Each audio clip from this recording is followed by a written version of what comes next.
Hello, and thank you for joining me in another video. And today we are talking about a stock that I have only started purchasing recently in around the last 6 months, but I'm actively acquiring shares at the moment. And that is, of course, Amazon stock, which you may have heard me mention once or twice before. Now, if you watch my other videos, you know that I am largely a growth investor. I like to invest in high growth, transformational companies. But there are a few things that have happened recently in terms of Amazon stock that is making me want to acquire more of this stock. So what we'll do, we'll first of all get into the stock price and have a look where we are there. And then we'll go through what has recently happened to the stock, why that might have happened. Also, some very recent news that has just happened over the weekend, which has affected the stock even more. And then we'll go into why I am actively looking and investing in Amazon. So let's start things off. Let's take a look at the stock price. So Amazon, if we look at the last 6 months, we're down 6.8%. If we look at the last month, we're down 13%. And if we look at the last 6 months, we can see here, after they released their Q4 results, we took a big dip. We went from up in the 240s, and we actually went below 200. And if you look in the pre-market now, we are nearing that low as well. We are down at $205. And why we've taken a bit in the dip in the pre-market, we'll get onto in just a second. But this stock has not really been receiving any love, and it really has been sitting out of a lot of the bull market we've had over the past few years. If you look at the past 5 years, for example, we're up 40%. Okay, that's not bad, but if we compare that to the S&P 500, the S&P 500 itself is up 80%, nearly double that of Amazon. So why has Amazon been lagging behind so much? So let's get into the most recent bit of news, which again has hit the stock even further. We know we have had over the weekend announcement of the conflict in Iran. That has dragged kind of the whole tech center growth stocks down, basically the whole market down with fears, which is kind of understandable. But again, on top of that, Amazon has had one of their data centers in the UAE hit by an object. Some people think it's most likely going to be a drone. And that is only hurt Amazon even more. The report here did go to say that it was temporarily shut down after objects struck the facility, triggering sparks and a fire. Essentially what has happened is there has been a fire started here from the impact. They have shut down the power to the data center, as I understand, just for safety concerns while they sort everything out, and then they can get it back running again. It doesn't seem like a huge problem. And they've also said here, commenting on the incident, it will take several hours to restore connectivity in the affected zone. The data center operator said, adding that other zones in the UAE are operating normally. So they're still functioning okay in the UAE, and it'll only take several hours to restore connectivity in those affected zones. So it looks like they've got that under control, but it is just another bit of negative news. And when you have kind of pieces of news stacked on top of each other like this, it does seem to happen, but it is also an opportunity where I see this is probably where I'm going to be scooping up a few more shares. So now let's actually go into the broader question of what has been happening to the stock, and particularly what happened after those Q4 earnings that made it drop so much. And the main reason, in my personal opinion, what a lot of people kind of think as well, is if we go into their release here, is this sentence here. We expect to invest about $200 billion in capital expenditures across Amazon in 2026. That is a huge increase in capital expenditures. They're already growing CapEx, and they are predicting a huge increase that in 2026. They are going to be pouring $200 billion, which is a huge amount of money, into their CapEx. Now, Amazon has always been a CapEx heavy business because they work with physical assets. They have to physically deliver stuff. They have to physically have warehouses, but they're also building out huge amounts in their AWS business. Why are they doing that? Well, that's why people are selling off, because it's actually going to affect their free cash flow. But why are they doing this? Well, we can see the start here. AWS growing 24%. It's our fastest growth in 13 quarters. So I'd say that's a good position where they want to be investing, but the market is seeing this as a bit too risky, like it's doing a lot of the AI trade at the moment, and for good reason in a lot of circumstances. But that is what has scared the market. So, okay, let's have a look at AWS. Do we want to be spending money here? So let's take a look at what the AWS situation is at the moment. So from the charts here, let's get AWS revenue up, and let's get their change in revenue up here as well. So I have to get these charts back up. Let's refresh this. Here we go. Right.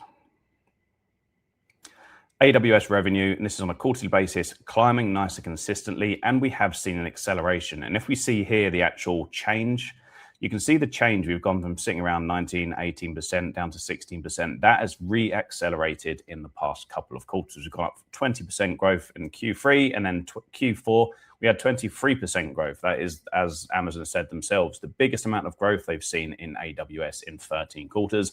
And this is the biggest quarter, from what I can see, that AWS has ever had.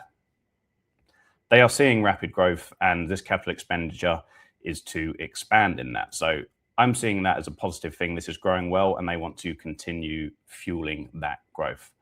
But on the other side of Amazon, of course, we know what they do. They sell basically everything, predominantly in the US, where their biggest market is. But let's have a look at their total revenues as well.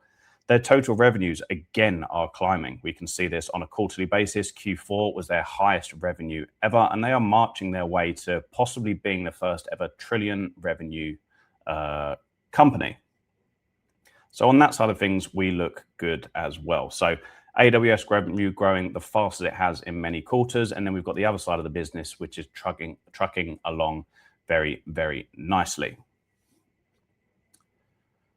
Now we're going to move on to something else, which I've got here. So if we just pull up this, we'll pull up here. So I want to give a look at, we've got a lot of software stocks and AI stocks which are getting hit in the markets at the moment because people are worrying that software can be replicated easily.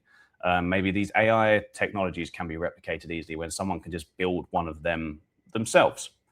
One of the benefits that we have with Amazon that I really, really like is we are working with hardcore assets here. So let's take a look here. You can't replicate this with an AI model. We've got huge infrastructure, physical infrastructure. Amazon warehouses and logistics sites.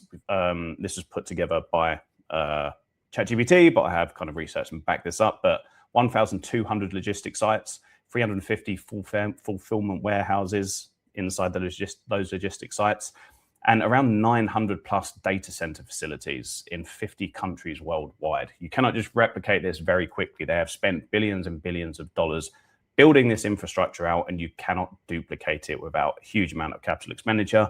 Arguably, you're just not going to be able to duplicate it at this point. This is another reason why I'm thinking the stock's depressed at the moment.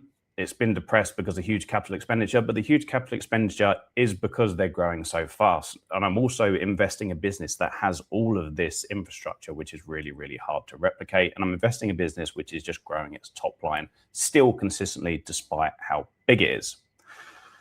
And then taking that into account, so if we've been looking at, okay, all of this infrastructure, and it seemed like a bit more of a harder asset to replicate. It goes also into my broader investing strategy that I've taken over the past few months looking into 2026. As I mentioned, of course, I normally invest in growth stocks, and my portfolio is always predominantly growth stocks.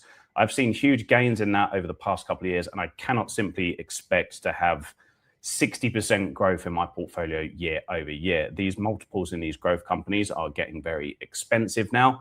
And if we have a correction, some might say we're in a correction at the moment, but if we have any jitters in the market, those growth stocks are going to get hit more.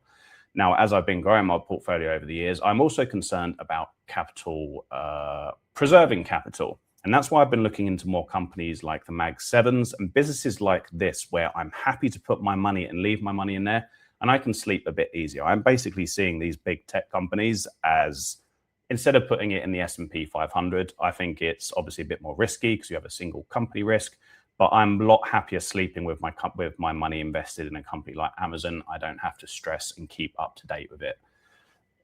Sorry, so much. I want to have more money in kind of assets like this. And of course, if we do have a big drawdown in growth stocks that I'm really excited at, I don't mind peeling away from my Amazon if I then want to put it into stocks that I like that are more depressed in that drawdown. So that is in context of why I'm building more positions like this. I'm not putting my whole portfolio into this, and I'm certainly not expecting to 10x my money in a few years like a lot of other stocks might do. But that is why I'm investing in Amazon at the moment.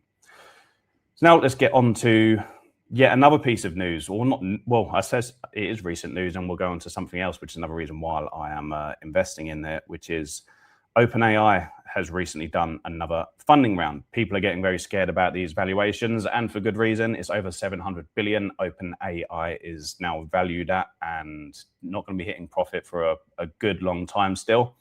But Amazon has put 50 billion into this. So Amazon is investing heavily in these AI companies. And I also think this opens up, like, it's going to be an expanded partnership with OpenAI also being able to use AWS, which again, this investment should, in theory, also come back to increase growth from Amazon AWS and all the other synergies that Amazon can get from partnering with OpenAI. It's one of the premier AI models, and there's no doubt they can use that in their business. So they now own a solid equity stake in OpenAI. But what else does that combine with? Well, something that I've kind of found out more recently is that Amazon actually owns a lot of Anthropic, the other core AI model. We kind of have Anthropic and OpenAI as the two main giants. They invested in Anthropic a while ago, and it's estimated, Google estimates it's between 7.8 and 20% that they actually own of Anthropic. They own a huge chunk of that company. I've seen other estimates to be around 15%. I think we've got 15 to 19%. I think I'm looking at around 15%, but it's hard to get an exact number on that. But this is a great investment that Amazon has, and it's yet another core AI model that they are now an owner of. And it's looking more likely that Anthropic might be a company that goes public, possibly later on in this year. And as soon as they do go public, that is going to be a huge amount of money that Amazon is going to be able to put on their balance sheet in terms of an asset that they own. So that's just another thing that I'm looking at Amazon thinking, these guys are doing a lot of things right. They're executing really well, and the market just doesn't really care at the moment because they are just terrified about this core CapEx expenditure. We do need to be scared of AI CapEx. We're not scared of it, but we need to be wary of it. There is going to be a point where is capital expenditure on AI going to perfectly match the uses of AI? Probably not. It probably is going to be overshot at some point, and then we will have some sort of slight correction on that. But in general, I'm happy to see Amazon investing in this because it's clearly an area they're getting huge growth in and actually re-accelerating their growth in. So just wanted to run through that, why I am nibbling away at Amazon at the moment. I am not rushing and chucking loads of money into it, but it is something that I am happy to steady dollar cost average into over time, especially when it seems to be pretty depressed at the moment. If we see a market correction, there's no doubt that Amazon will probably is very likely to get sucked down at as well. But again, I'm not stressed too much about Amazon going away and never coming back again. I'm still confident that it will compound and grow over time. So I hope you found this useful, just going over the recent news and kind of what people are thinking about Amazon, and then also just what I am thinking about Amazon and why I am buying it. I'd love to know what you personally think about Amazon at the moment. Do you hold it or are you investing in it? And also, what's your portfolio allocation at the moment? Are you, like me, looking to go into a few more stable names to reduce the volatility, or are you still very, very confident and all in on growth this year? I would really love to know. And apart from that, thank you once again for joining me. I really, really appreciate it. And I will see you on the very next video.